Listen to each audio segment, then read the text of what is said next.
How to work as a gaffer for the first time. How's it going, y'all? My name's Kevin Chioda, and today we'll talk about gaffing, especially gaffing for the first time. As I'm a very new gaffer, I just started 1 year ago as a lighting technician on a very big set on a feature film. So I've got to learn everything about the gear essential for big shoots. And as I kind of developed my skill sets on smaller sets, I picked up quite some good momentum, I guess. And somebody was willing to hire me as their gaffer on smaller projects, which was amazing for me. So yeah, if you're someone like me who's interested in learning more about lights, especially cinematic lights, cinematography, and is keen on knowing more about camera stuff as well, because I will be covering a lot more about the camera side of things in the future, this is the right channel for you, I hope. And yeah, it's gonna be a lot more to come from my side. I haven't been uploading as many videos as I wanted to, just because I moved and I had a lot of projects going on at the same time, also working part-time still to pay my rent. And yeah, it's just been quite a ride, to be honest, and I'm super happy how it turned out so far, and I'm extremely psyched to go and see where this will end up. So yeah, if you're interested, this channel is going to be a lot about my process and also breakdowns and tutorials and travel videos and also mindset and all the things that I think that you might be interested in learning and can also improve others in this space. So I really want to contribute something positive on this platform to other growing creatives in the industry. And yeah, that's just all about me. So let's dive into the gaffer side of things.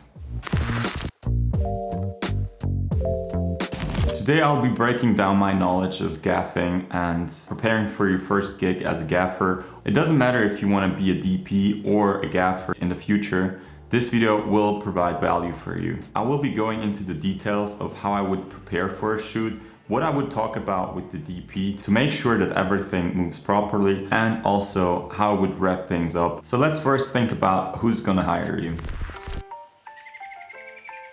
Normally, the gaffer is going to be approached by the production company or the DP, maybe even a director, mainly people that they know in the industry, or even other gaffers that are already booked on these dates and recommend you. Let's talk about preparation. So after deciding on the gaffer, it's going to be a lot of logistical questions that are going to have to be answered. So your role as a gaffer is going to be the left hand of the DP. So in many cases, you will directly contact the DP to see how they feel about the project, what kind of look they want to achieve, and you will also find out about the budget, and they'll most likely have some idea of what kind of lighting equipment it's going to be needed. So don't worry, you won't be all by yourself at first. So what you want to do is get a feel of the DP, how he likes to work, what his vision is for the scene, how he likes to operate, and also what kind of budget he's envisioning for the equipment. In a further step, you want to find out as much as you can about the location where you will be shooting at. In most cases, you'll go on Tech Recce, where you can have a feel for the location and all the challenges that might arise. And to keep things interesting, most of the time you won't be able to control all of the environmental impacts on the location itself. Weather changes, the direction of the sun, the time of day that you're shooting at, power distribution, the accessibility for your car or your truck, storage room, permits. This will be a great time to take measurements and really write down all the information that you can. This will be crucial for deciding on what kind of gear that you want to have. For example, if you're shooting on the ground floor or first floor or second, it's all going to depend on the stands that you want to pack. At this stage, you can get pretty precise with your lighting equipment. You'll be able to find out what the DP really is looking for and talk to him about the lights that you need. This is also going to be a crucial part of keeping the budget in mind. As soon as you have everything mapped out on your gear list, it's going to be time to look at the floor plan with the DP. You saw the location, you decided on the lights, you know the power sources are there, you talk to the production about the permits, you know everything is going to work, as you imagine. So you will be in charge of contacting the rental house and organizing your crew. So now everything is quite specific already. You know the budget, you see the numbers, you see exactly how many stands you have, how many lights you have, what kind of lights you will be using. And on bigger sets, you might need to have a driver that's capable of driving 6-ton trucks and generators, a whole crew that will help you out. And yeah, that's not what I've been doing so far. So I will be keeping you updated on this process. But as I've been working on sets like this before, I know that at this point, you will also have other friends that know exactly how to do this and will be happy to help you, I guess. Now, you've got a job as a gaffer. You've went on TechRecce and scouted the location. You checked for all the equipment.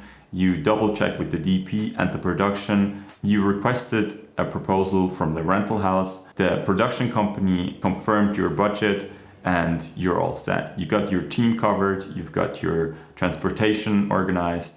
You've got everything mapped out already. So now it's time to shine. You're on set. It's time to prepare everything. Maybe it's pre-lit. Maybe you'll be rocking up in the morning 2 hours earlier to prepare everything, set up the lights, move everything in the right location so the shoot can start immediately when everyone's ready and on set. Your goal is always going to be to bring inputs wherever you feel the need for. So what I mean by that is you don't want to be asking the DP questions constantly. On smaller sets, you'll be handling everything by yourself. So it's going to be important to think about the next scene in advance, maybe even 5 steps ahead if you can. The further you can think ahead, the better. Be very proactive and think about the decisions that a DP might be making. As you get to know a DP better, it's also going to be easier for you because you know how they like to work, what they think about, and how they like to operate. In most cases, it's going to be very handy to have a lot of things on standby that you can quickly get access to in case you need it. Things like C-stands, floppies, flags, diffusion frames, lamps. Sometimes there are just certain scenarios with a tight or limited budget that are just going to be making life hard as a gaffer, and that's perfectly fine. It's very important to be honest about it and talk to the DP, explain the situation, bring a solution if you can, and just be honest and tell him if you can't. You can also always ask DP if he has a better idea. You can tell him what has been going through your mind, why you did what you did, and if he's happy with it. So let's talk about wrapping things up. You'll be left with a huge amount of equipment that's heavy, that's dirty, and that all needs to be back in the car and driven back to the rental on the same day. So I personally really enjoy working in the light department, especially as a gaffer. And so yeah, that's how you learn everything on set. Like working as a spark at first, see how others do it, work as a gaffer on small productions, get bigger over time, and just keep on continue growing, working, learning. And yeah, that's exactly where I'm at right now. I'm very stoked about it. I can't wait to implement all of the skills and techniques I've learned over the last couple of months in my own videos, my own projects as a DP. I can't stress enough how important lighting is for any picture. It's just great. Hopefully this might help you to prepare for your first gaffer job. So that's it for today's video. I really hope that you found some information that will be helpful for your journey. If you have any questions, I would love to answer them in the comment section down below. Please leave a like if you feel like it. Subscribe to my channel. This would really mean the world to me. I want to hit 100 subscribers by the end of this month. And yeah, you know the rest. Thank you so much for your time. I really appreciate you being here. And I will see you in the next one. Goodbye.